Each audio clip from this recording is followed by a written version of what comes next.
খালি চুল কটা পাইকা গেছে বাতাসে। আসলে এই গানটার একটা গল্প আছে, বলবো? গানটা গাওয়ার আগে বলবো? আগে গানটা গাওয়ার আগে গল্পটা বলি।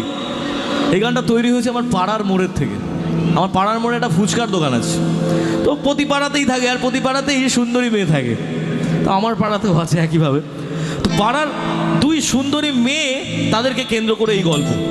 তো আমার ভাইয়েরা প্রতিদিন সন্ধ্যাবেলায় দেখি খালি ফুচকার দোকানে যায়। কেন যায় এটা বুঝতে পেরেছি অনেক পরে এসে।